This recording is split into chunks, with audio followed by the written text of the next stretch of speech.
línea telefónica, esta vez a doña Juana Maturano, para tocar dos temas.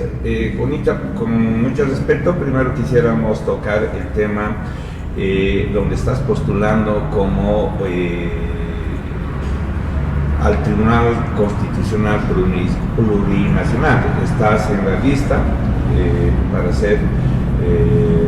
para postularte a este cargo jerárquico muy importante, pero la pregunta que queremos hacerte, y hemos estado conversando con varios analistas, es si es prudente hacer las elecciones judiciales y el referéndum que ha propuesto el gobierno central y que lo está manteniendo a través de sus diferentes ministerios y voceros. Desde tu punto de vista como postulante, ¿qué opinas sobre esta posibilidad? ¿No sería confundir a la población en dos temas que podrían ser diferentes? ¿Cuál es tu opinión, Juanita? Buenos días, te habla Gustavo. ¿Qué tal, Gustavo? Un saludo cordial para tu programa En Contacto. Muchas gracias por permitirme dirigirme a toda la audiencia que tiene el medio en esta mañana, especialmente a la juventud, ¿no? A la juventud universitaria, a la comunidad universitaria, pero también a nuestra ciudad y el departamento. Creo que es importante destacar el hecho de que a la fecha y con tanto retraso hay una voluntad política, diríamos, de alguna manera, que ha permitido avanzar a pesar de tantos tropiezos esta etapa de preselección de candidatos para el órgano judicial. Pero por otro lado tenemos a toda una población exigiendo de manera muy contundente la realización de estas elecciones judiciales para tener nuevas autoridades en el órgano judicial y el Tribunal Constitucional Plurinacional, porque las autoridades que actualmente se encuentran fungiendo estos cargos están pues prorrogados en sus funciones, y eso nadie nos va a quitar de la cabeza, ¿verdad? Ellos están fungiendo funciones que legal y constitucionalmente ya ha concluido la gestión pasada. En ese sentido tenemos un retraso alarmante, una situación de incertidumbre, de inseguridad jurídica, etcétera, etcétera, que tanto se está hablando todos los días, lo cual es real. Por tanto, hay una exigencia y habíamos visto al parecer también una voluntad política, porque son las instancias también, no solamente del órgano ejecutivo, sino legislativo, que en realidad ha llevado todo este proceso y estuvo en sus manos hasta antes del 6 de agosto remitir estas listas al órgano electoral. Ahora el turno de actuar como otro órgano del Estado es el órgano electoral. Entonces lo que le compete al órgano electoral es procesar este mandato constitucional que esta instancia tiene, para que de una vez por todas exista certidumbre en nuestro país y por supuesto autoridades judiciales legal y legítimamente electas. En ese sentido, Gustavo, por eso quiero destacar este aspecto. Ahora, si hay otro tipo de temas que se quieren introducir en este mismo cronograma, hay que también tomar en cuenta que al momento creo que son algunas intenciones, sugerencias o propuestas que se están haciendo, pero también en este tema hay que considerar que los referéndums autonómicos, por un lado, tienen su propio procedimiento, no es como cualquier otro evento, digamos, que por muy democrático que sea, no se puede saltar procedimientos establecidos legal y constitucionalmente en Bolivia. También hay que destacar que la instancia legal, la instancia legítima, diríamos, de interpretación de la Constitución es la instancia legislativa. Por algo legisla lo que dispone en forma genérica muchas veces la Constitución Política del Estado. Entonces, en cambio, el Tribunal Constitucional es el guardián de lo que se establece en la Constitución y no es precisamente un intérprete de la Constitución. Eso es lo que hay que diferenciar. El Tribunal Constitucional es la instancia máxima de resguardar derechos y garantías constitucionales, pero en función sobre el paraguas de la Constitución y de los marcos internacionales a los cuales Bolivia sentido creo que no hay que confundir roles y funciones que cada instancia estatal tiene, y por supuesto no podemos perder de vista lo que establece la Constitución y las normas internacionales de los cuales nuestro país es parte. Ahí me quedaría con esos pincelazos para el análisis, querido Gustavo, en este tema.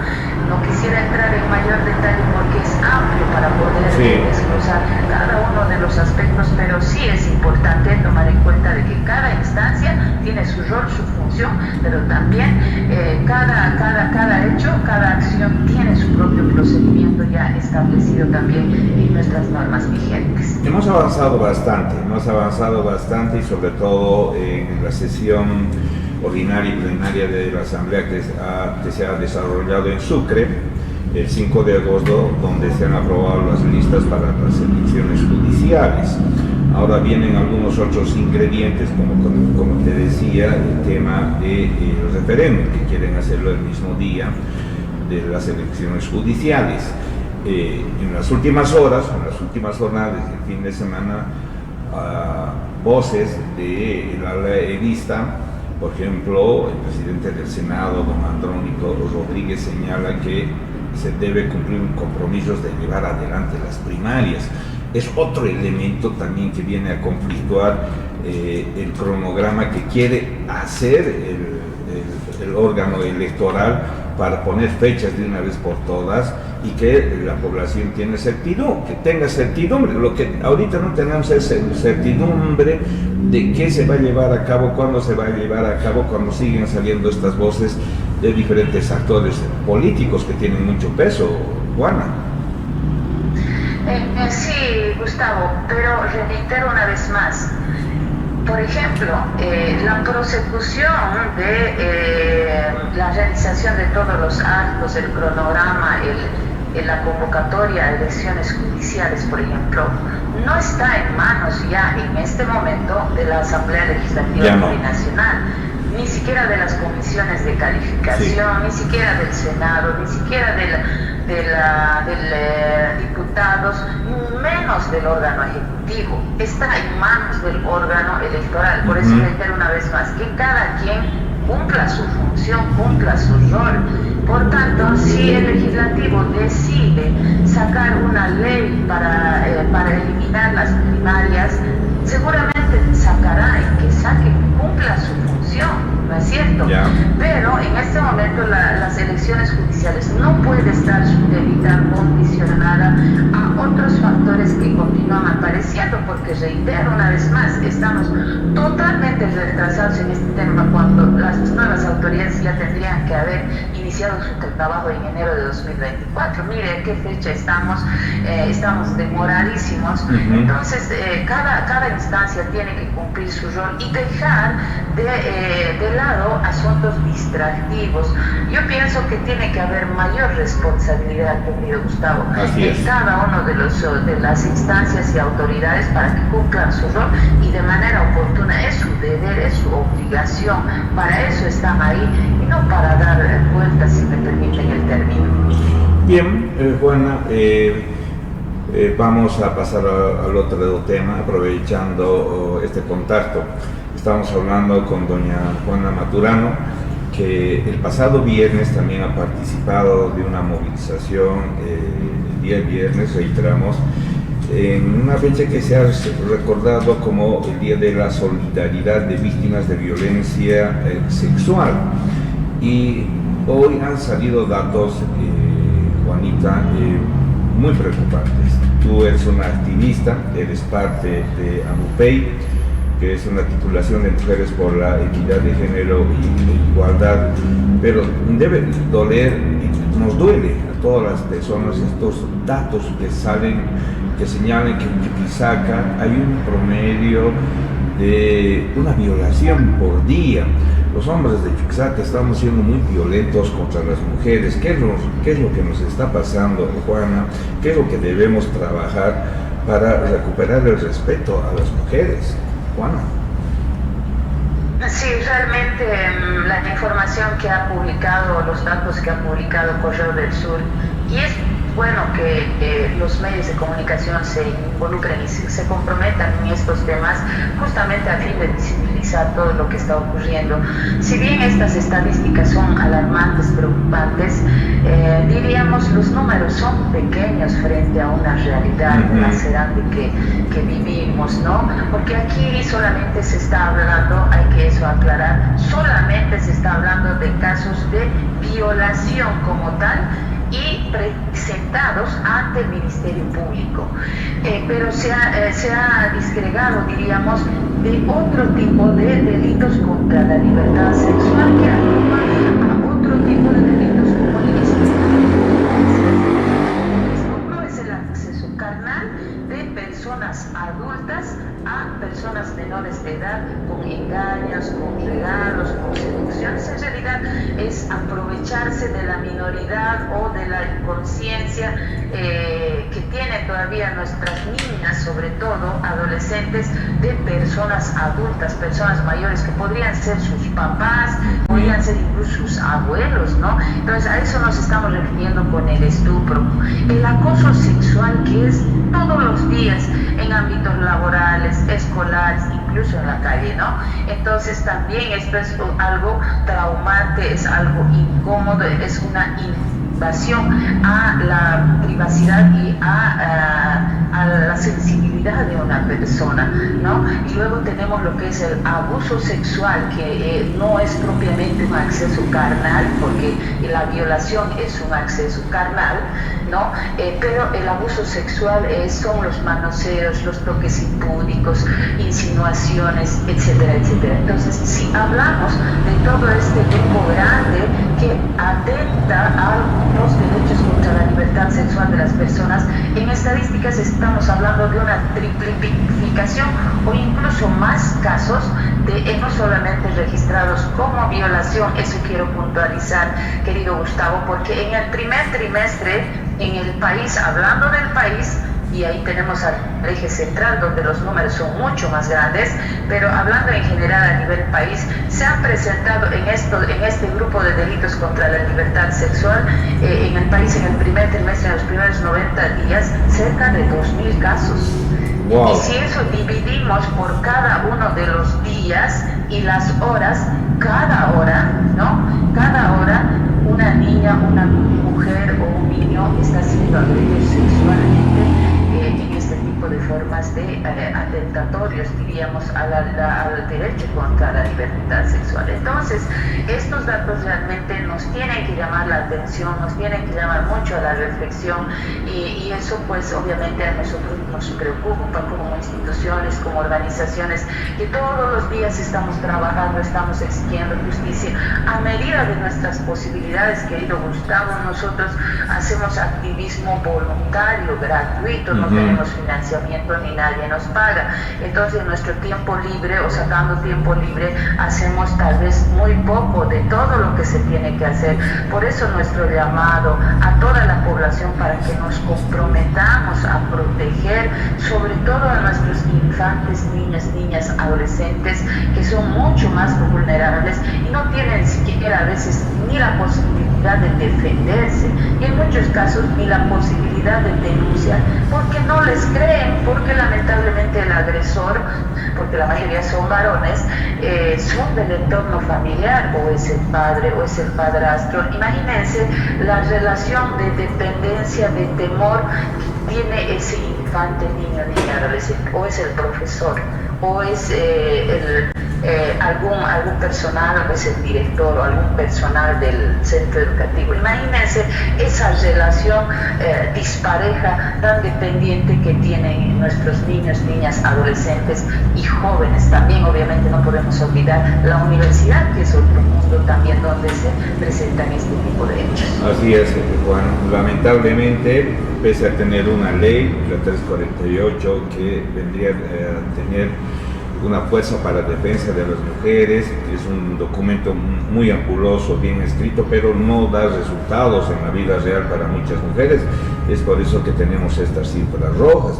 Los entornos seguros que deberían ser la casa, la escuela, el colegio, son lugares de violencia también, ¿no? Los valores se han perdido, el hombre hacia la mujer, la cultura de paz, se habla hace casi un quinquenio, pero también no está llegando a la sociedad. Las defensorías de la niñez en el área rural no trabajan como deberían de trabajar, se revictimiza a las víctimas.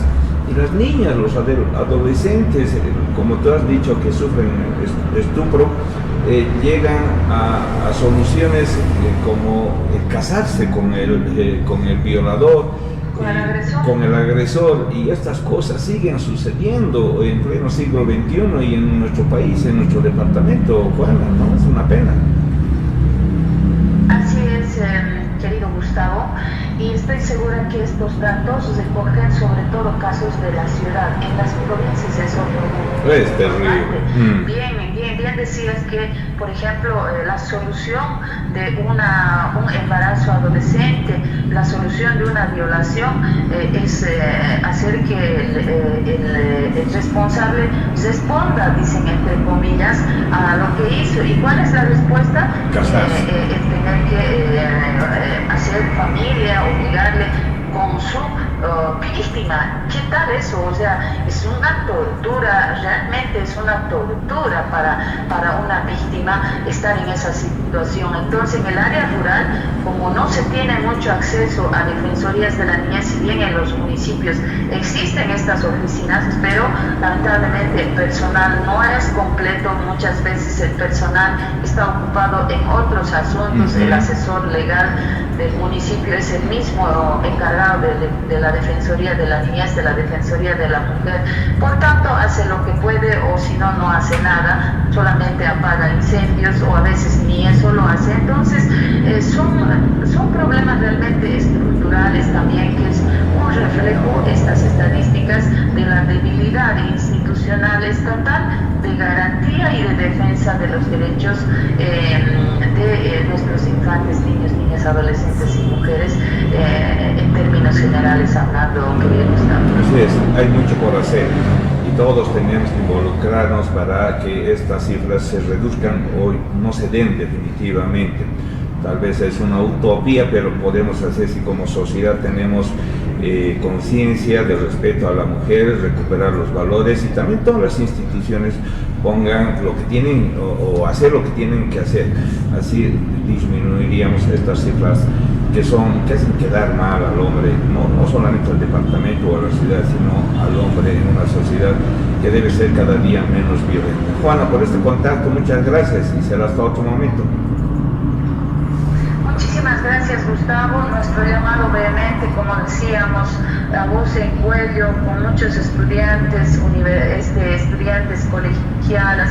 Hemos estado marchando junto a todas las instituciones que trabajan en esta temática el día viernes.